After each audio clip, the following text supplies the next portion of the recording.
Our first set of questions from Gabriel Gonzalez with Stateside Press. Hey Darren, how are you? Good, how are you? I'm doing well. So, you've had a couple of fights in the COVID era now. What's something you've learned to bring with you to deal with all the hotel room time that you didn't bring in the beginning? What have I learned to bring with me to deal with it? Strong mentality, because this shit here can break you. I guess, how does the practice, having gone through it a few times, help in terms of crafting a new fight week routine in this kind of new era we've been living in? Yeah, it does help because you've been through it already. The first time was hard. This is my third time here now doing it, and yeah, it makes sense to get used to it. You know what's coming. The first time I didn't know what was coming.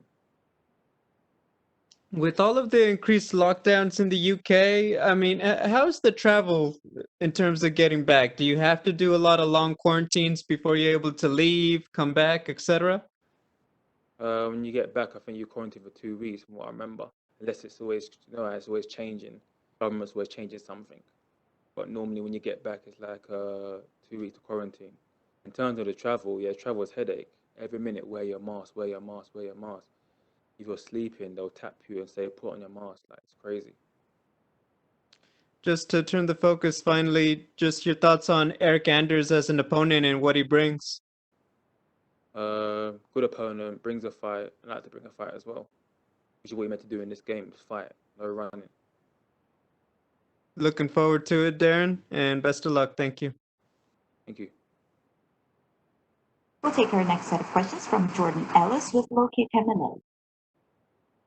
Hey Darren, I just want to get your thoughts on 2020. Obviously, despite everything, you were able to stay pretty busy, mixed set of results. Looking back now, how do you feel about it?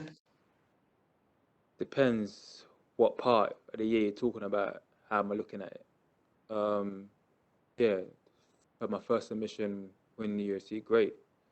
And the split decision with the Kevin, a bit of a headache. You know what I mean? So it's ups and downs in 2020. And you just mentioned it then, that split decision with Kevin Holland, does that sting a bit, considering he's gone on and he was many people's fighter of the year, and you might have thought that you might have nicked that one? Yeah, it does sting a bit. It's like, because like I said before, someone yesterday, we ain't got, the lockdown is different in the UK, you know what I mean? There's a couple gyms that's open we can use because under the guideline, professional fighters can use it, but still it's not the same.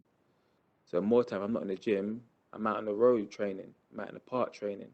Then you got to make weight and do that for about 8 to 10 weeks, and then you got to go on a flight for like 10 hours. And then I'm in this lockdown, and it's just all of that work you put in to go back home thinking you're the winner and you're not. It's draining. You wake up sometimes and think, oh, mate, again. Not the first time it's happened to me, do you know what I mean? And it's long. I'm not saying, I don't know how it is for the guys here, but you got to travel and all of that work you put in. Not much facilities as it is back home because of the whole lockdown stuff. To get that kind of result, it's like, I thought I'd done enough, man. Maybe I got to do more. You know what I mean? So, and that fight was fun as well. Do you know what I mean? When you're having fun and enjoying yourself and thinking, yeah, like, this is good. Your hand don't get raised. It's like, oh, mate, like, it's horrible. I'd rather you knock me out than thinking you won and your hand don't get raised. People, only fighters don't understand when I say that. I told my missus that. She's like, well, no, I don't get knocked out. I have my hand not raised. I said, no, you understand. Trust me. Horrible feeling. And Eryk Anders, he was on earlier and he said he's expecting a 3-round war, a fight of the night.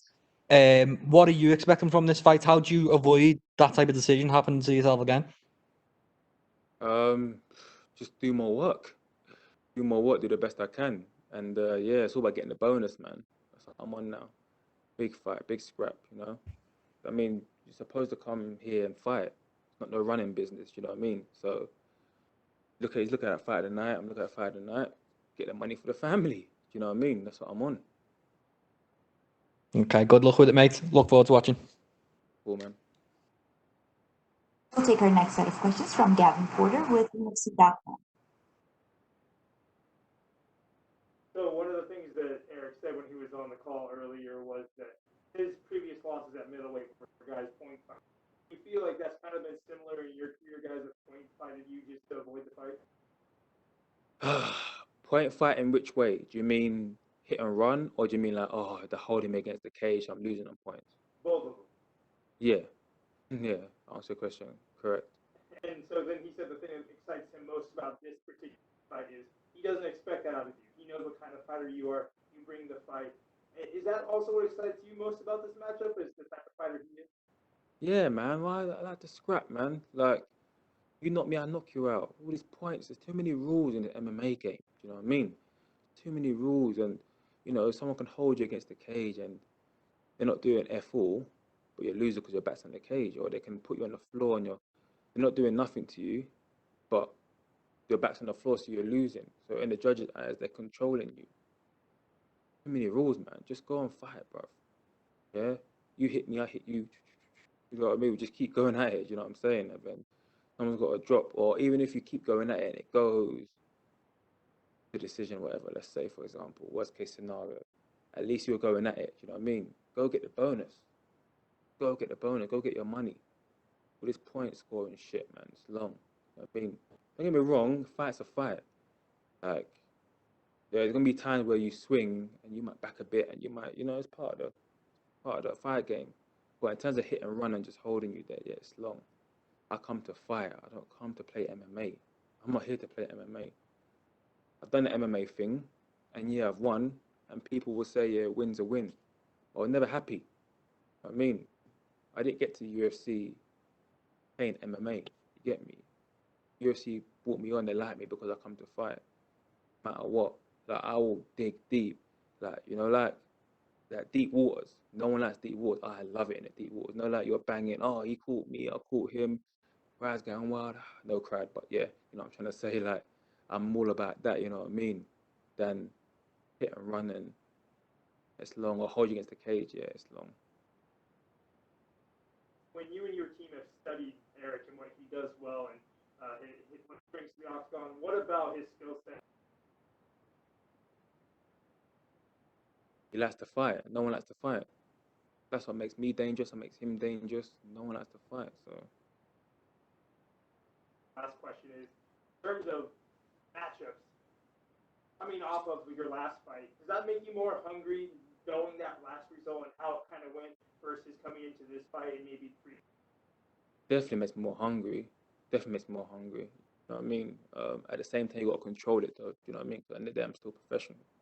Can't go in there monkey swinging. You know what I mean? But definitely makes me more hungry. 'Cause I've had enough now, man. I was just saying to the previous guy that I just spoke to before you go through that camp, 8 to 10 weeks, not much to work with at home. Like, I ain't got an industry at home.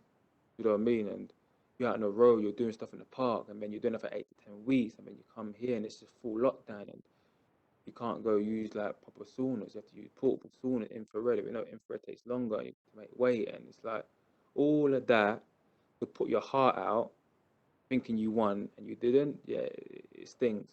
So it does make me more hungry. But to be fair, I've always been hungry. You see how I fight. You know what I mean? I like to take risks. I've always been hungry.